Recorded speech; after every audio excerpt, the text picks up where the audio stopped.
1 Pedro capítulo 1, versículo 3, depois o versículo 16, e depois o capítulo 5, versículo de número 10.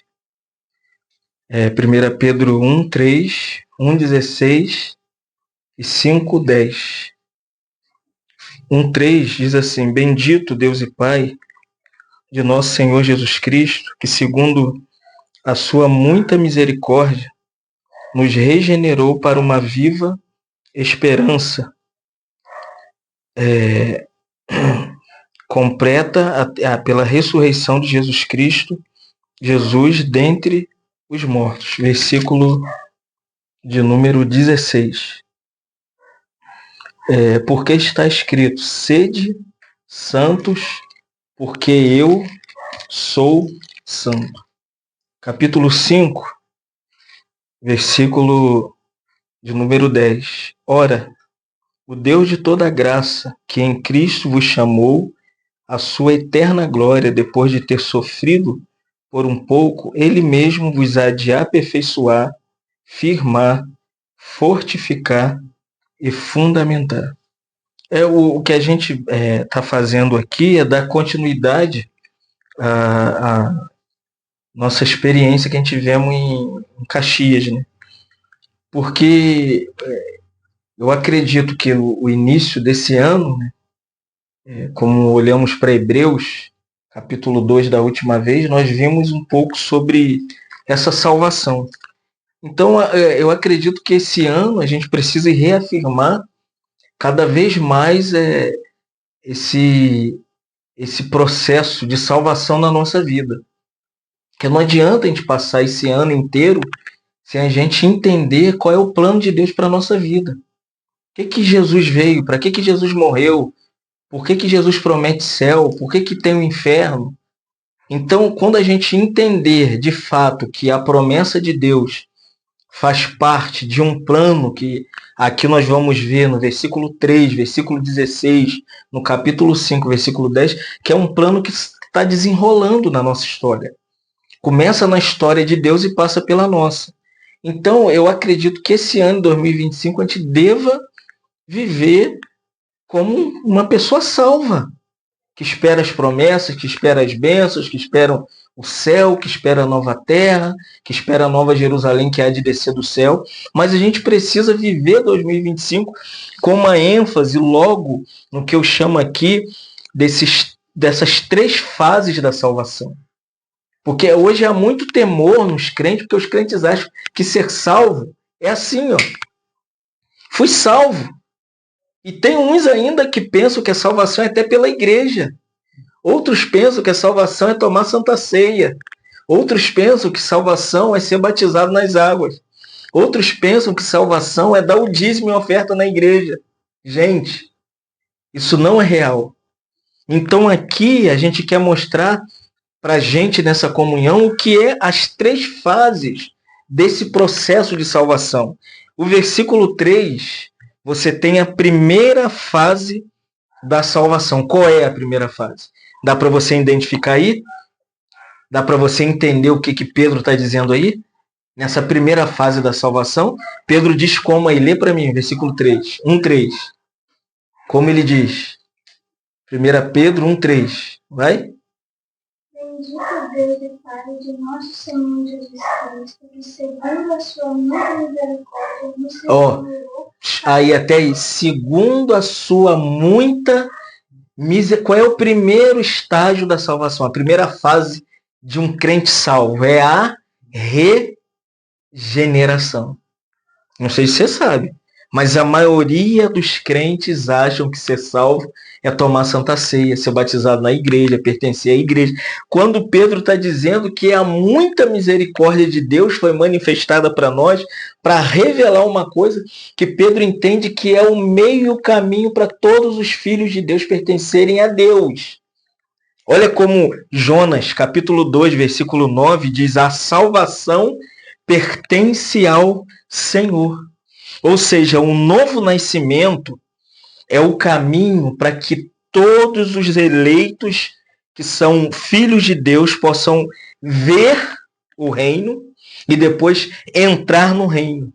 João capítulo 3, versículo 3, quando o Senhor encontra, Nicodemos, e Nicodemos era um religioso que vinha de noite para encontrar o Senhor, e quando ele encontra o Senhor, ele faz um elogio para o Senhor. Bom mestre, eu sei que ninguém pode fazer esses milagres que tu fazes se Deus não estiver com ele. E o Senhor vira para ele e diz assim, em verdade, João 3,3, em verdade te digo que se alguém, a mesma expressão que Pedro usa, se alguém não nascer de novo, não for regenerado, não pode ver. Como que eu posso ver que Deus tem um reino? Que Deus está controlando um grupo de pessoas que ele chama de igreja. Romanos 14,17 diz que o reino de Deus é a igreja. Olha que coisa bela. E aqui Jesus está ensinando como que eu entro no reino da igreja. Hoje. Como que eu entro? Pelo novo nascimento. Tem que nascer da água e do Espírito. Olha só o versículo 5.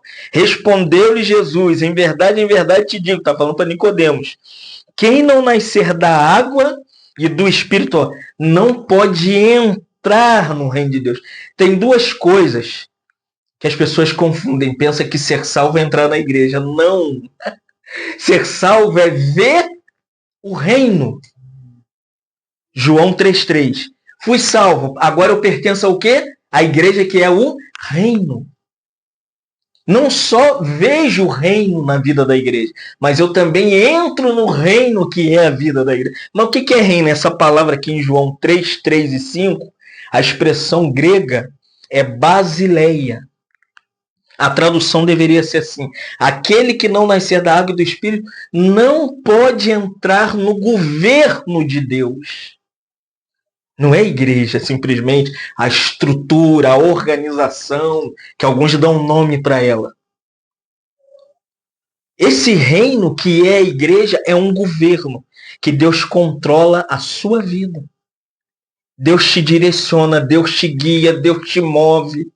Então aqui, irmãos, fica claro que o novo nascimento é a parte central de um salvo.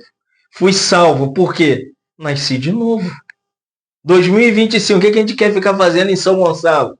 Em Caxias, que nós tivemos com os irmãos. Agora vamos estar em Miguel Pereira, na outra semana em Maricá, na outra semana em Cabo Frio, depois em Angra dos Reis, e sucessivamente a gente tem visitado os irmãos. O que a gente está trazendo para 2025? Vocês nasceram de novo? Vocês são filhos de Deus, é isso. O novo nascimento não é uma obra que a gente faz. Ah, Joana, eu vim aqui porque eu vim com poder para você nascer de novo. Não, irmãos. O novo nascimento, João 3, versículo 6 e versículo 8, Nicodemos não entendeu. Jesus falou, você tem que nascer de novo, porque você não vai entrar no reino e ver o reino nessa religião, com seus conceitos. E Nicodemos falou, Senhor, acaso eu vou ter que voltar para o ventre da minha mãe para que eu possa nascer de novo? Qual é o conceito dele? É que ele deveria nascer como num parto. Normal, numa cesariana, não. A isto, diz assim, Jesus virou para Nicodemos no versículo 6 de João 3, diz assim, o que é nascido da carne é carne. Todo mundo tem dois nascimentos. O primeiro nascimento, Joana nasceu da mãe dela e do pai dela. Esse é o nascimento da carne. É criada segundo essa estrutura familiar, que é carnal. A gente não nasce, você é parecida com sua mãe, você é parecida comigo, você é nascimento da carne. Esse nascimento da carne familiar não salva ninguém. Já viu aquele conceito? Não, eu nasci na vida da igreja. Eu estou aqui 40 anos. O fulano foi isso, o cicrano foi aquilo. Não é que Jesus está dizendo, gente, o que é nascido da carne é carne. A carne não salva ninguém. Não serve para nada. E aqui ele diz assim, vírgula, e o que é nascido do Espírito, com E minúsculo, é Espírito, com E minúsculo. O Espírito com E maiúsculo é o Espírito Santo de Deus. E o Espírito com E minúsculo é o Espírito da onde você recebe o ato da regeneração pelo Espírito Santo. Por isso que não é a pregação que faz a pessoa ser crente. Não é a igreja que faz a pessoa ser crente. Até para ver o reino tem que ser pelo Espírito. Para entrar no reino tem que ser pelo Espírito. Porque Jesus falou para Nicodemos, Nicodemos, Espírito Santo habita em espírito humano. Olha a confusão que tem hoje. A confusão na igreja é justamente essa. As pessoas, um irmão me falou assim para mim, eu nunca tinha ouvido que o homem tem espírito humano. Imagina, se você não sabe que o homem é corpo, alma e espírito, quem vai ser salvo? Se a operação da regeneração, do novo nascimento, opera onde? No seu espírito. É no seu espírito que Deus te salva. Aonde? O que é o espírito? Eu tenho que explicar, porque existe uma falsa dicotomia de que o homem é salvo porque creu. Não, irmãos. O homem é salvo porque o espírito dele precisa ser... Está aqui, João 3, versículo 6. O que é nascido da carne é... O que é nascido do espírito com E maiúsculo é Espírito Santo. E o que é nascido do espírito com E minúsculo é o seu espírito humano. Então, o seu espírito humano tem 3 coisas. Eu gosto de falar isso aqui. Isso aqui distingue menino de homem grande. É assim, consciência, comunhão, intuição. Essas 3 coisas estão no espírito humano. Quando o Espírito de Deus entra no seu espírito, primeira coisa que ele faz é te dar uma consciência que você era pecadora. Que eu era pecador. E o Espírito fala, olha, chega de pecar. Chega de viver essa vida. Agora você precisa ter comunhão. Aí a comunhão é ativada. A comunhão é tipo essa parte mais escura do quarto da irmã. Onde tudo está em extrema escuridão. Quando esse espírito da consciência é ativado, a comunhão com Deus acende uma luz. Você tem desejo de ler a Bíblia, tem desejo de orar, tem desejo de cantar. Você entende que o mundo não é mais o seu lugar. Você entendeu? E outra coisa que tem no seu espírito é aquilo que a gente chama de discernimento. Até então você não tinha. Mas quando a comunhão nasce, agora a unção do Espírito Santo começa a operar no seu espírito humano.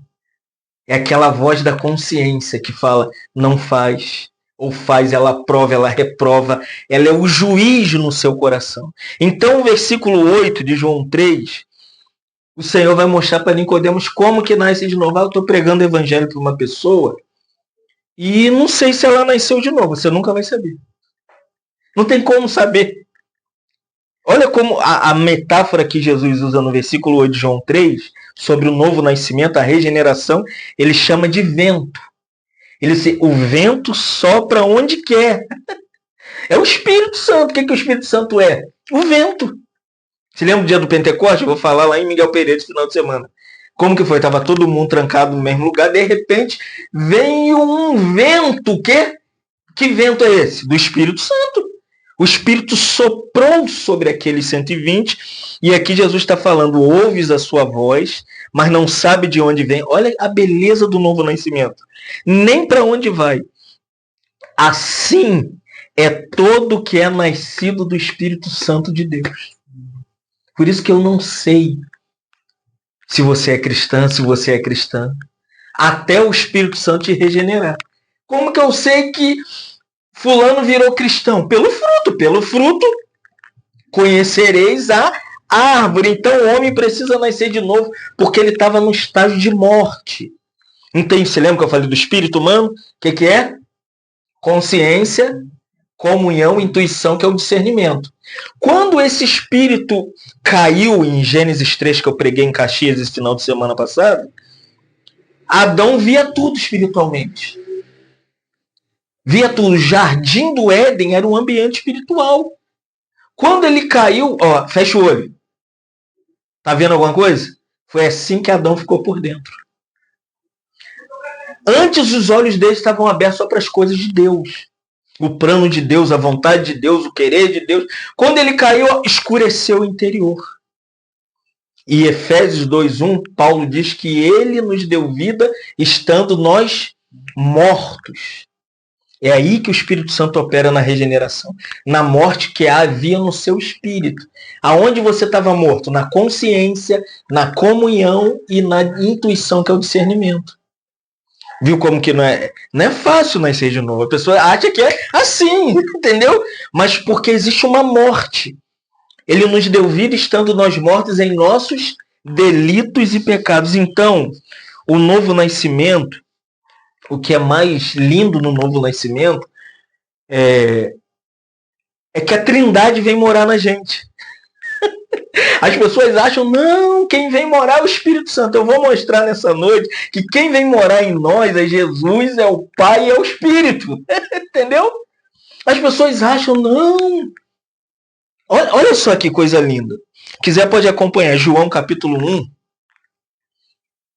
versículo 12. Jesus vai dar uma ênfase à questão do novo nascimento como um lugar de recepção, que aqui o termo que João usa é de receber. Lê para mim, João 1, 12. Mas a todos quanto receberam, eu lhes o poder de serem feitos filhos de Deus, a saber, aos que creem em seu nome. Percebeu? Olha só. Mas a todos, o que é crer, ser regenerado? Como que eu me regenero? Crendo. Crendo em quê? Que Jesus morreu, que Jesus ressuscitou ao terceiro dia para me dar a vida eterna. João 3,16. Vou repetir de novo. Deus amou o mundo de tal maneira que deu o seu Filho unigênito para todo aquele que nele crê, não pereça, mas tenha vida eterna. Então, aqui João está dizendo, se você recebe Jesus, ele te dá o poder de você ser filho de Deus. Porque quem que vem morar em você aqui? É Jesus. Como que eu sou filho de Deus? Porque Jesus mora em mim. Ser filho de Deus não é ter um credo, uma confissão de fé. Não, é uma realidade espiritual de quem recebeu Jesus no coração. Olha a palavra aqui que João usa. Ele diz assim, aos que o quê? Creem que no seu nome. No nome de quem? Quem é a pessoa aqui? Quem é o sujeito de João 1:12? Jesus. Ser regenerado é receber Jesus aonde? No coração. Nasci de novo. Como foi isso? O Filho de Deus vem morar em mim. Não só isso. Agora dá um pulinho para João capítulo 14. Versículo 23. Você vai ver que o novo nascimento é uma operação de Jesus. Recebe Jesus. Crê em Jesus. Jesus vem morar em você. Lê o 23 agora. Se alguém me ama, guardará a minha palavra, e meu Pai o amará, e viremos para ele e faremos nele morar. Quem que vai vir morar em nós? O Pai. Olha só o termo diz assim, e viremos para ele e faremos nele morada. O que é ser regenerado? É ter o Pai morando em mim e em você. Não tem como você ser crente sem ter Jesus, João 1:12, morando no seu coração. João 14:23, sem o Pai morando em você, gente. Quem está em nós é o Filho, o Pai, e 1 Coríntios 6:19, abre para mim 1 Coríntios 6:19, quando Paulo, falando para a igreja dos Coríntios, ele vai falar que tem uma outra pessoa que mora em nós. Primeiro, João 1:12, quem mora em você? O Filho de Deus. Segundo, João 14:23, quem mora em mim? Viremos nele e faremos nele morada. O Pai, ó. Viremos, está no plural. O Pai e o Filho vão vir. Só que, lê para mim 1 Coríntios aí, 6:17. Mas aquele que se une ao Senhor é um espírito comum. Entendeu? Se uniu a Jesus, quem é que vem habitar em mim? É o Espírito Santo. Paulo chega a dizer que somos o templo de Deus. Não sabeis que vós é o templo do Espírito Santo e que o Espírito de Deus o quê? Habita em vós. Olha, o que é ser regenerado? Jesus vem morar em mim, o Pai vem morar em mim e o Espírito Santo vem morar em mim. Gente, ser salvo, de fato, é ter a Trindade morando em nosso coração. Porque o processo segundo, depois do primeiro processo, a segunda fase nessa salvação, que a gente quer, você quer ver a salvação em 2025? Essa é a salvação que tem Jesus como meu Salvador, que tem o Pai como meu Salvador e o Espírito como meu Salvador. Não tem como ser salvo sem ter o Deus triuno morando dentro de nós. A salvação não é igreja, é Deus morando em mim, é Cristo habitando em mim, é o Espírito habitando em mim, porque esse é o meio que Deus vai usar para mim entrar na segunda fase. A primeira e a segunda, qual é? Santificação. Por quê? Todo cristão é santo assim que nasceu de novo. Ninguém é santo porque vai fazer uma promessa para Deus, vai subir de escadas, 40 andares de escada, vai jejuar a semana toda, vai ir para o monte da amendoeira, orar de joelho. Não.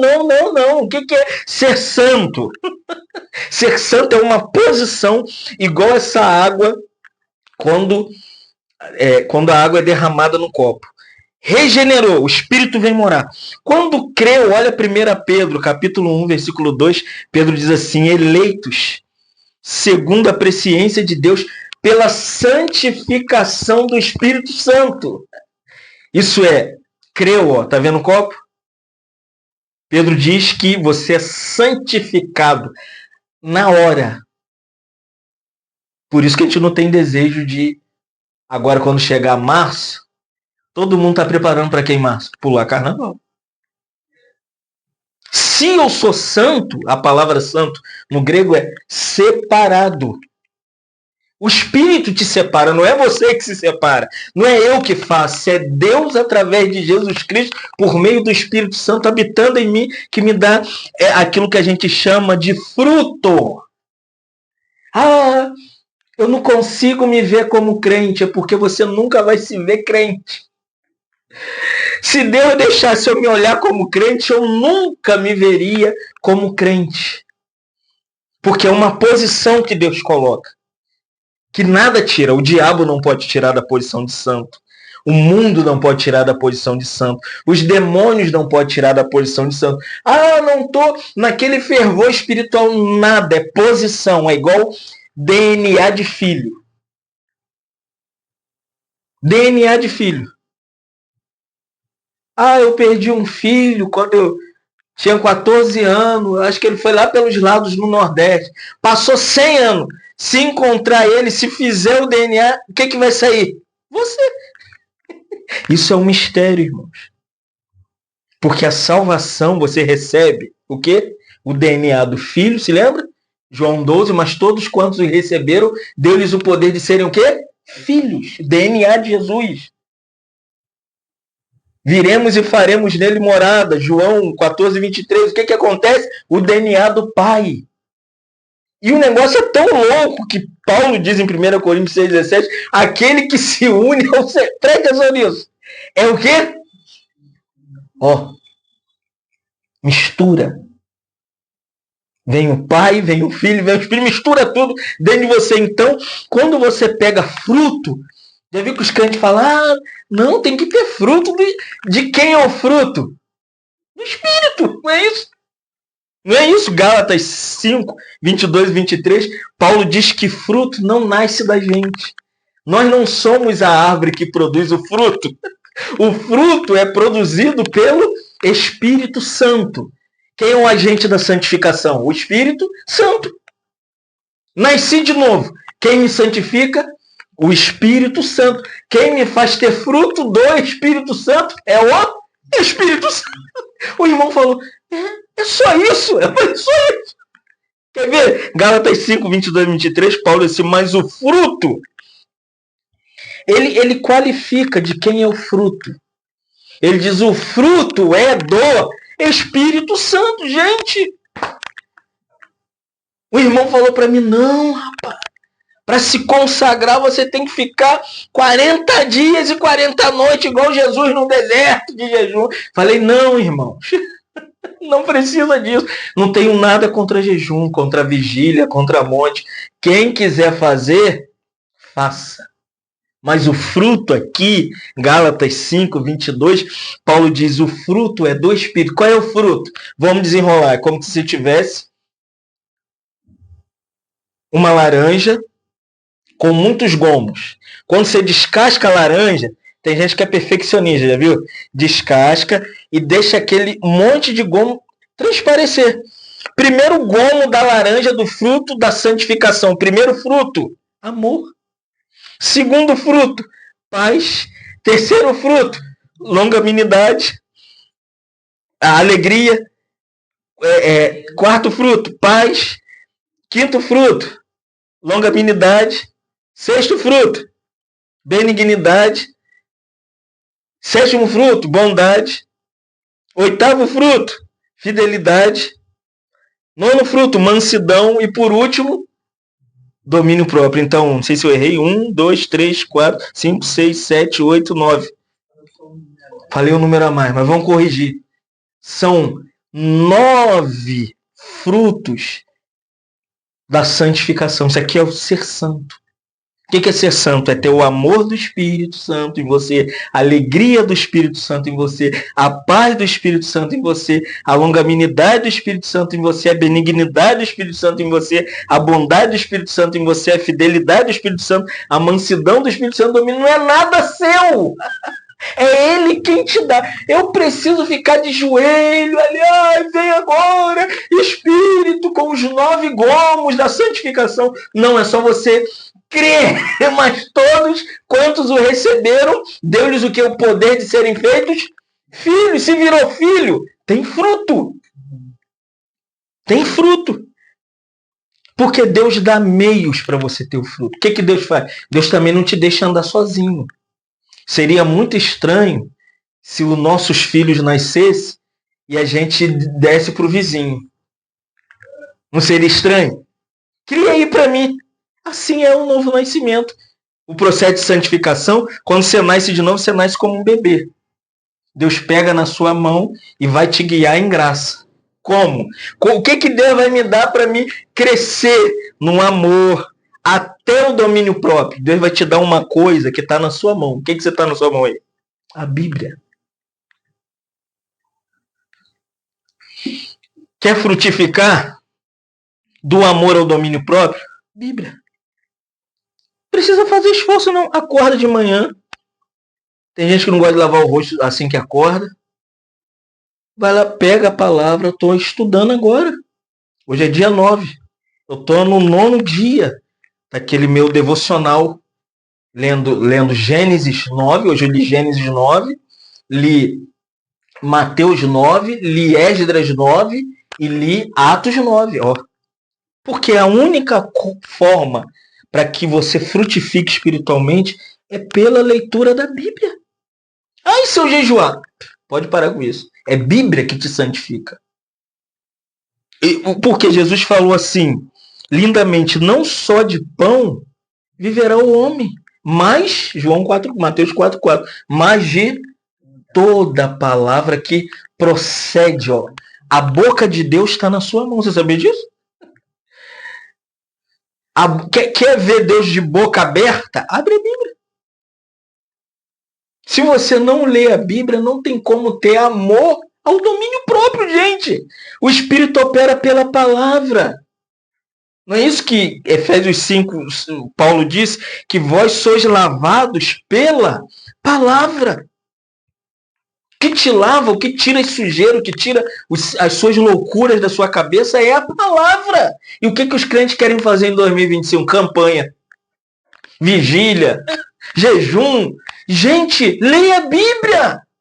Eu mandei para todo mundo, não tive resposta de ninguém. As pessoas não amam a Bíblia. Quer passar 2025 agarrado nos seus problemas. Gente, você quer tá com problema? Vai ler a Bíblia. Tá com dificuldade? Tem que ler a Bíblia.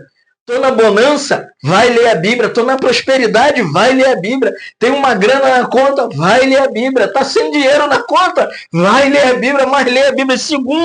O segundo meio que Deus pega como uma criança que somos para carregar a nossa mão pela graça é a vida de oração. 2025 não é para você ser super-homem. É só orar. Orar e Efésios 6:18, Paulo diz assim, como que se ora? Com toda oração e súplica. Olha agora, orando.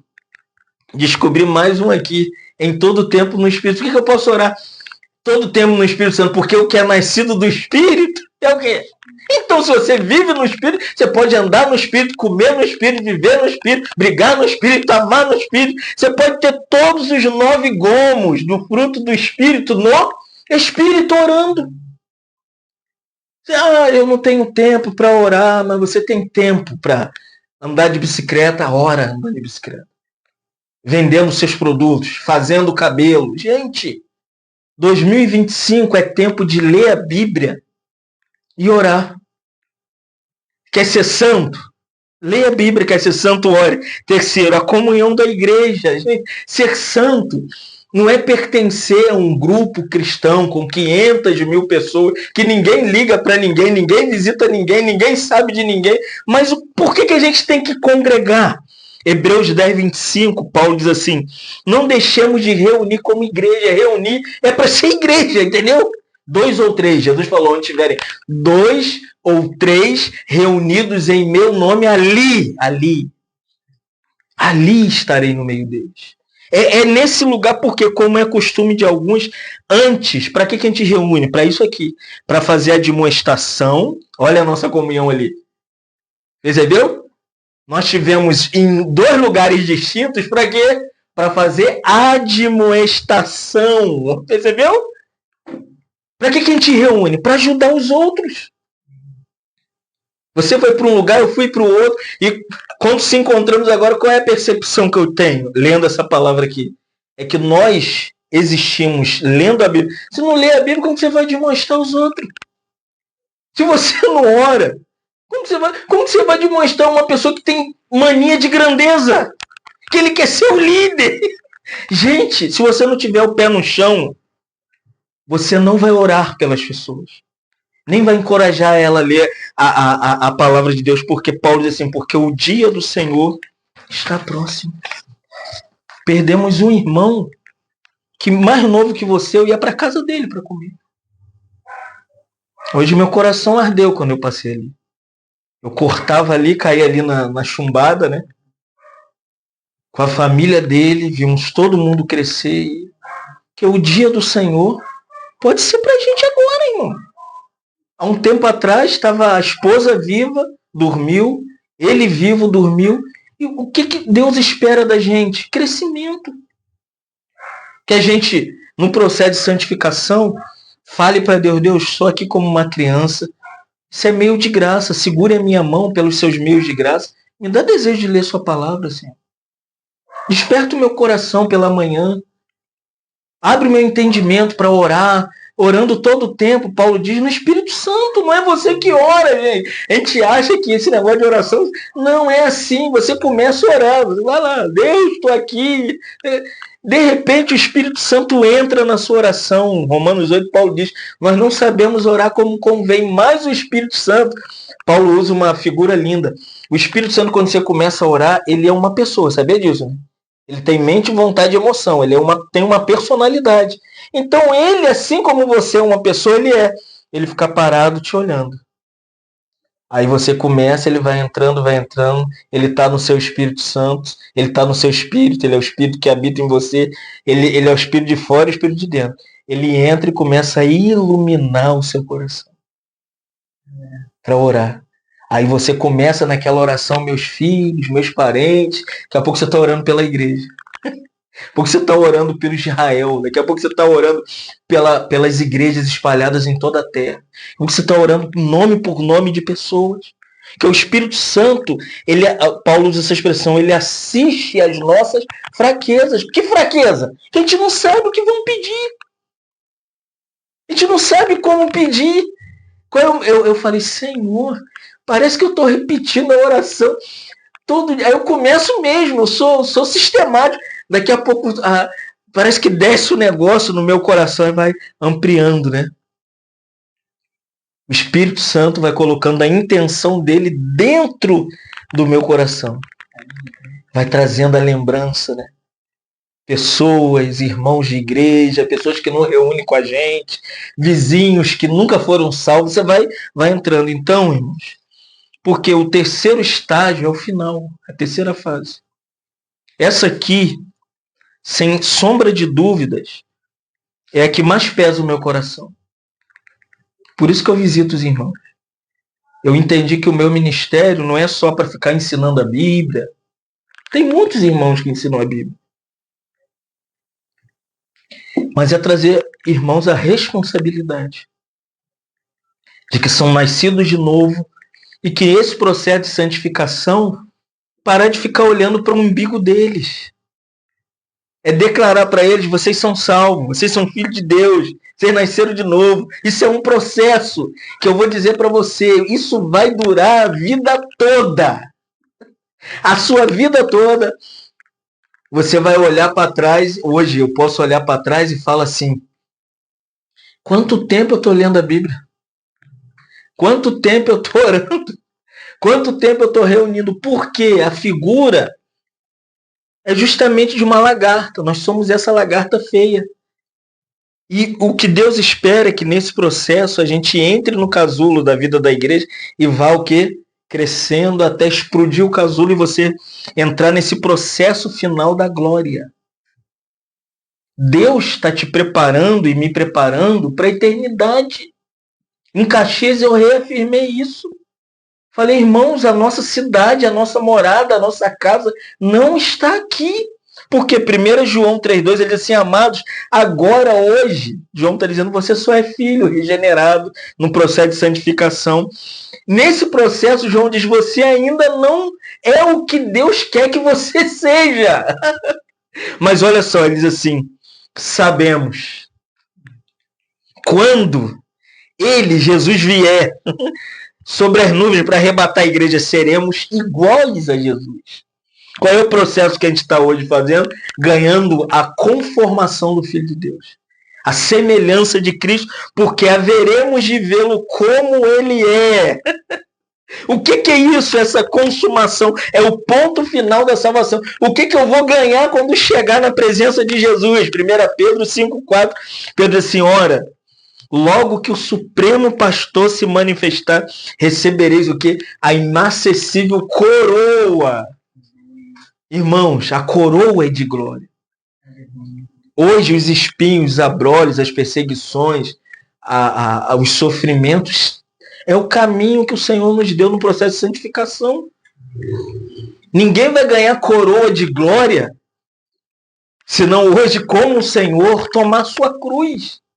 As pessoas querem a glória sem a cruz, querem a glória sem as perdas, querem a glória sem ser difamado, não tem como. A coroa de glória só veio para Jesus, a exaltação de Cristo, porque ele sofreu no Calvário. É diferente para a gente? É diferente para você e para mim? Se o Filho de Deus sofreu, que vida cristã eu devo ter? De sofrimento. Está aqui porque a necessidade que a gente tem é de sermos transformados. O que nos espera? O que te espera? Olha só, 1 Coríntios 15, 42 e 43, Paulo diz assim, pois assim também a ressurreição dos mortos é assim. Aqui está falando do estágio final, da glória.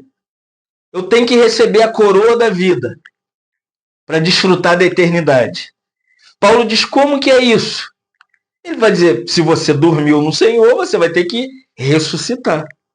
E essa ressurreição, Paulo diz assim, semeia-se no corpo da corrupção. Por isso que esse corpo é de dor mesmo. É dor no ombro, é dor na perna, é dor de cabeça. E não é porque é novo, não. Tem um monte de jovens cheio de enfermidades. Esse corpo, Paulo diz que é o corpo da corrupção. Mas olha só na ressurreição, aleluia. Diz o quê? Ele vai ressuscitar na incorrupção. Aleluia. Semeia-se. Olha só, esse corpo é de desonra. Mas ele vai ressuscitar em glória. Esse corpo é de fraqueza, mas ele vai ressuscitar em poder. Essa é a beleza, irmãos, da glória final. Do último estágio, é esse aqui que nos espera. De corrupção para incorrupção, de desonra para glória, de fraqueza para o poder. Irmãos, isso aqui mostra para a gente que o final de tudo, nós vamos desfrutar de um novo céu e uma nova terra. Para terminar, abre Apocalipse, capítulo 21 a 4. Apocalipse final, último livro da Bíblia. João já viu o Senhor andando no meio dos 7 candelabros de ouro e, de repente, ele vê a fragilidade das igrejas. Aí ele olha e contempla as 7 igrejas cujo Senhor está andando no meio das 7 igrejas na Ásia. Apocalipse 1, Jesus está glorificado na igreja. Andando, cuidando da igreja. Apocalipse 2 e 3, a cena não é muito bonita. Ninguém ia querer pertencer àquelas igrejas cheirando Filadélfia e Esmirna. O resto, eu vou falar numa dessas viagens aí, sobre as 7 igrejas, que eu nem sei onde eu vou falar. Mas o que João viu? João viu uma miséria que havia na igreja.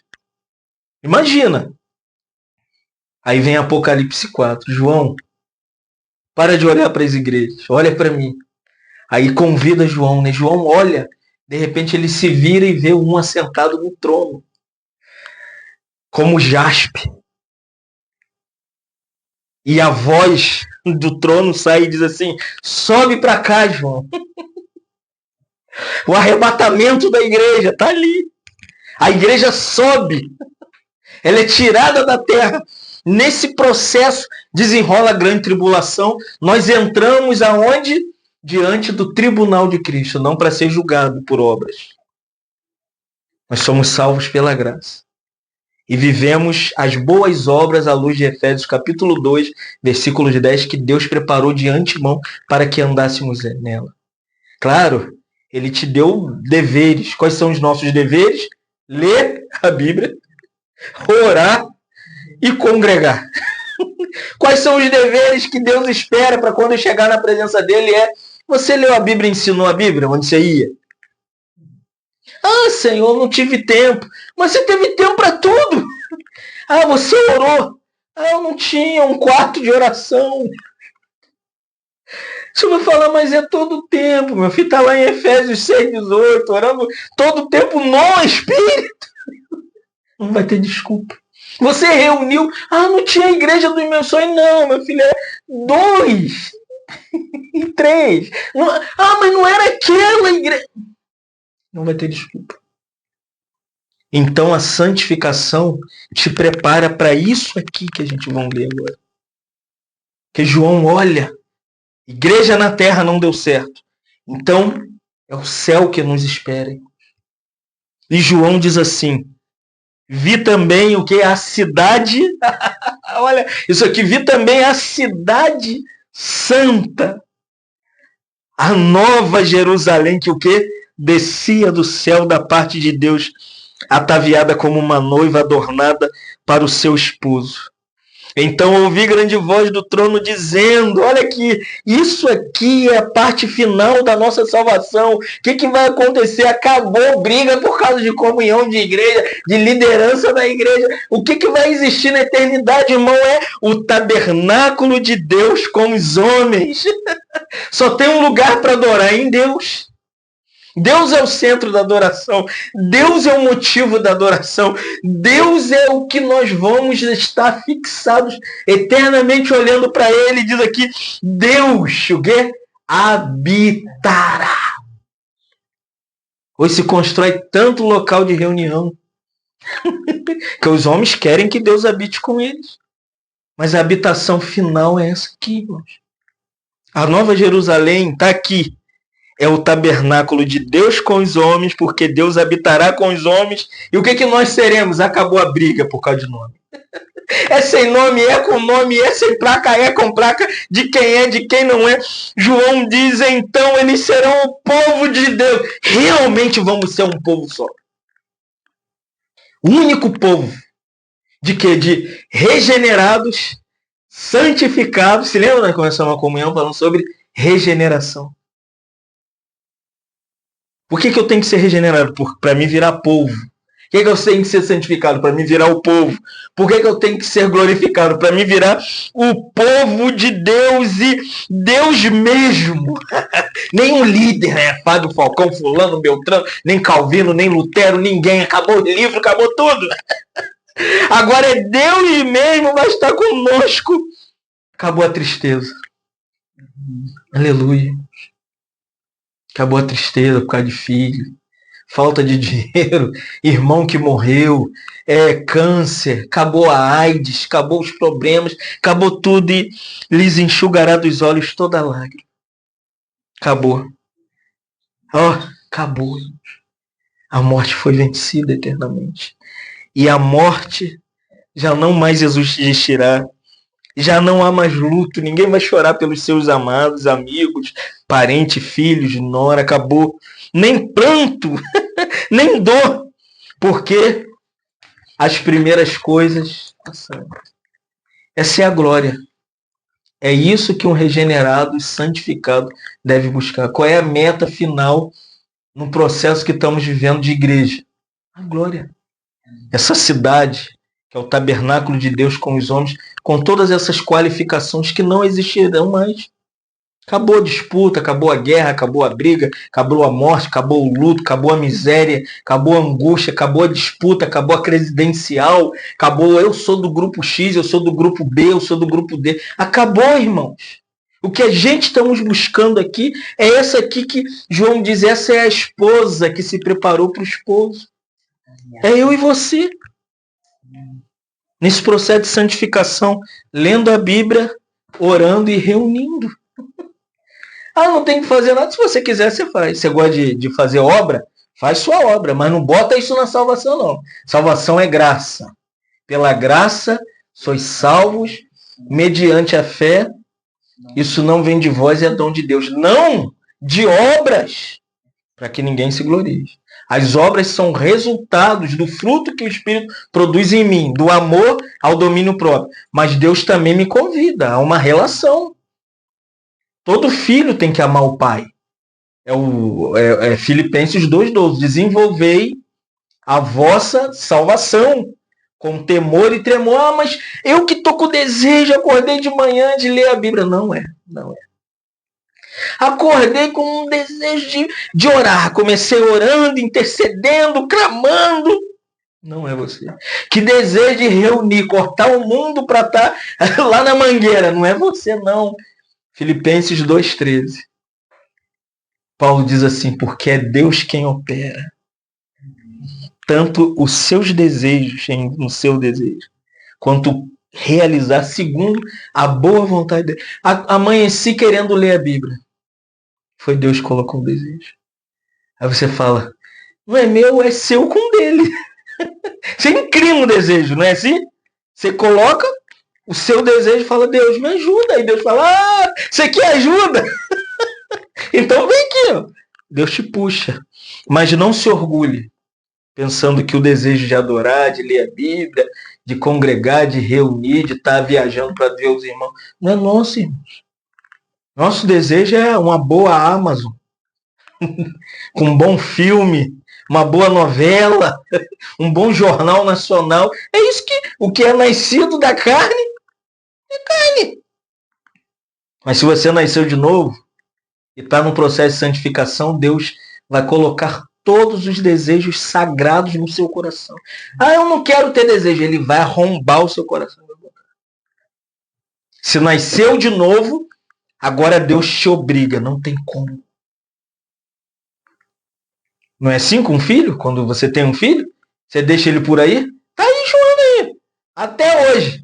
Todo mundo galaló e tá João. E cerca daqui. Porque é assim que Deus fez com a gente, irmãos. Você acha que Deus nos gerou de novo, nos fez nascer de novo e nos deixou no canto? Ele vem cercando a gente. Sofrimento para quem precisa, abundância para quem não aguenta muito sofrimento, para quem não consegue andar a pé, Deus fala, toma um carro. Para quem gosta de andar a pé, Deus fala, toma um ônibus. Então, irmão, Deus está colocando tudo nesse processo de santificação. Te louvamos nessa noite. Agradecidos pela tamanha graça salvadora. Obrigado pela essa epístola de Pedro tão clara, Senhor, que em meio a tantos sofrimentos dos irmãos, Pedro é dirigido às igrejas para ajudá-los a entender que eles haviam nascido de novo. Eram filhos de Deus, que nada poderia tirá-los da presença do Pai. Porque Jesus veio habitar neles, o Pai veio habitar neles, e o próprio Espírito Santo estava neles. Obrigado, a Trindade bendita, pela tua eterna salvação. Temos o próprio Deus habitando em nós. Muito obrigado, Senhor, porque Hebreus 3,6 diz que nós somos a casa de Deus. Obrigado porque somos a sua morada, como Atos 17 diz que Deus não habita em templos feitos por mãos de homens. Obrigado, Senhor, porque o Senhor não está buscando estruturas criadas pelos homens, mas o Senhor está buscando homens com coração quebrantado, como Davi disse, que um coração quebrantado o Senhor não rejeita. O Senhor mora em nós, habita em nós, mova-nos interiormente, nesse processo que o Senhor está nos preparando para a glória, para a eternidade, para o novo céu, para a nova terra.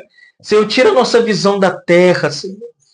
Queremos olhar e declarar como Paulo, uma coisa faço, esquecendo-me das coisas que para trás ficam, avanço para as que diante de mim estão, para o prêmio da soberana vocação em Cristo Jesus. Obrigado, Senhor, porque resta para nós uma esperança onde Deus vai ser a nossa morada eterna. E Ele será o tabernáculo de Deus com os homens, e Deus habitará com eles. Te mantenha nessa promessa de glória, que ainda há uma glória final, há um céu que nos aguarda, há uma bendita esperança futura.